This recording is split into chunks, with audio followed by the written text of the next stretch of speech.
Everybody, welcome to Bios3 Raw TV. Let me fix this fucking camera angle. First one of 2014. Today we're going to talk about the difference between progressive overload and high intensity training. HIT style training. Low volume, high intensity. Now, a lot of people are under the misconception that the only way to gain muscle is to use progressive overload. Now, does progressive overload work? To a point, yes. Does it take a hell of a long time? Yes, it takes a very long time. These people that are pushing they have a program of progressive overload, and it says over time we do this and we add this and we add that. These people are growing very, very slowly, very slowly. They blame it on, well, I'm natural, and it's questionable whether they're natural or not to begin with. I'm natural, so I don't necessarily get the gains of someone. You're natural, so you don't get the gains of somebody who trains with a different style. It's natural. Well, that means that your style of training isn't fucking working. Now, I myself have done both. Okay. Now, when I was younger and I had a very weak chest, which is now it's actually probably one of my strongest points, I figured, I'll do flies, I'll do this, I'll do that. I tried all these different exercises with high volume, low intensity, and it wasn't getting me anywhere. My chest wasn't growing. So I said, you know what? I don't get it. I'm doing everything I can. I'm doing like 30 sets per chest. It's not working. So then I decided to try the high intensity training, which I couldn't really get the hang of. I didn't understand how to do it. I wasn't seasoned enough yet. I didn't know my body well enough. So that went out the door. So now what I did was I said, okay, let's try, building my bench up. So progressively, I built my bench up to 500 pounds. At 270 pounds, I benched. My chest was thick as hell, and it always has been ever since. So I did use the progressive overload because I could not do the high intensity training. My body couldn't take it. My mind wasn't there. None of it was coming together the way it should, because it is a more advanced technique.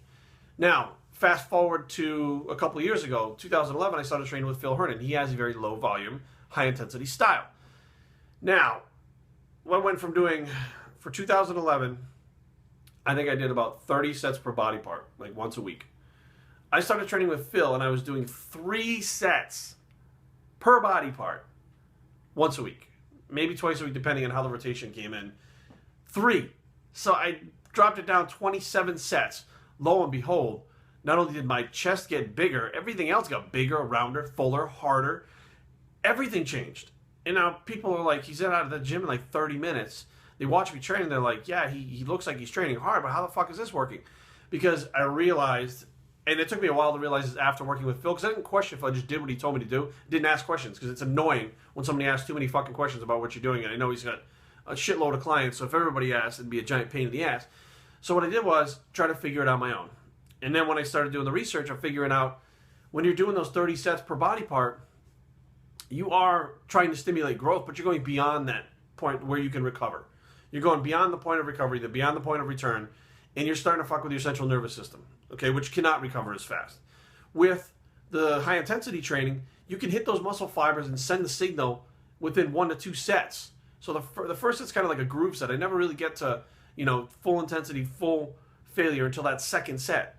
Then the third set is balls out and I'm already fatigued and it's done. Like, doing any more wouldn't make any fucking sense. If I try to hold myself up in a push-up position after doing a set of failure bench presses, I'll fucking fall down. There's no way the muscle it's so fried that you can't do anymore. So what is the point of doing more? Why would I want to do more if I'm getting the gains like that? So once you stimulate the muscle, you back off and let it grow. All it takes is very, very little volume, but intensity. You have to get those certain fibers to fire, and you have to get as many fibers as you can possibly get to fire in one set. And that doesn't happen when you're doing 30, 40, sets like that. You're not pushing as hard as you can. And like I said, you literally go beyond the point of no return. So now I'm sitting there figuring, if I'm doing so little and I'm getting such good gains, why would I want to go back to the other way? Why would I go back to the other? Well, now there's a point where if you're training with high intensity, low volume, you could push yourself to the point where you're actually breaking the muscle down so far that you could get an injury. That's how intense that training is. So then there's something like active recovery, where you back off and go 10 to 12 reps, not to failure for a few weeks. So what I'm trying to explain to you is, all these guys with high volume, like, oh, high volume this, and there's all these studies and shit like that, right? But you get better results faster with the high intensity, low volume. At the same time, it's so intense that you could injure yourself, which means not many people injure themselves with that 30 set body parts because they're not training intense enough, heavy enough, or hard enough. So you got muscle growth almost guaranteed by hitting that high intensity. You could cause yourself an injury, which means it's harder and more intense on the muscle itself. and it takes longer to recover from. That's why you only have to do 3 sets per week instead of 30 sets per week. It's harder to recover from. So basically, it's more efficient. And now scientists I put up that video about studies done on high-intensity training. Scientists have figured out it's not about the volume that stimulates muscle growth. It's about the signal to the muscle. The faster you can get the signal to the muscle, the faster you can get out of the gym and let the growth take place. So now, what's the least amount of volume that you need per body part or per workout? 1 set. If you ever notice, Mentor, and somebody brought this up, I don't train to positive, negative, and static failure. I train to positive failure, which is different. Positive failure is, I believe, going beyond that is too much for my body. You know, maybe some people can adapt, but to me, it's too much. But Mentor would believe that you would train to positive failure, train to negative failure, train to static failure, and then recover. Up to 14 days you'd stay out of the gym after that workout to recover. Now, positive failure, it's going to take you, maybe a few days with 3 sets to positive failure until you're fully recovered, or 4 or 5 days maybe, depending on what your rotation is. You may be training that body part again. But the point is, Mentor's training was high intensity, but it's high intensity taking to the edge. Okay, it's high intensity taken to the point where, he understood what it was. I don't fully understand how to take a set to positive, negative, and static failure and figure out how much time it takes to recover. I don't know how he figured it out, and he doesn't really talk about how he figured it out. He just says that, well, as long as the strength is going up, we continue. If it's not, then we take more time in between, workouts. So that technically, that means that if you have waited 14 days after your last workout and you go in and you're not any stronger, then you should wait 18 days, 20 days, how long before you go back in? And then at some point, you're only going to get so strong, which is the point that I'm at now. I've been to the point where I bench press at 500 pounds. How much do I need to bench press? Do I need to bench press 700, 8,000? How much? You're only going to get to a certain point. So now you need to learn how to stimulate the muscle without progressively overloading. There's a lot of people out there doing progressive overload right now who will never get big numbers like some of the powerlifters out there. Well, how do you expect to build a mass if you're never going to get those big numbers?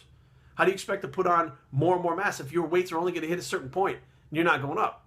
Because now you need to start thinking about stimulating the muscle itself, not just moving weight for reps. Completely different thing. And I do agree with most people that it's advanced.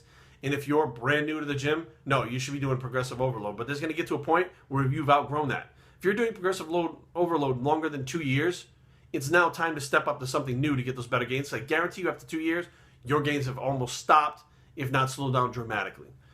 So that's just a little take on my view on this stuff and what I've seen and what I use with my clients. And every one of my clients will say the same. When I cut that volume out and I cut that volume down, they're all like, oh man, but I do this, that, and the other thing. And every single one of them, every one has said, wow, I can't believe I'm getting this good of results off this little time in the gym.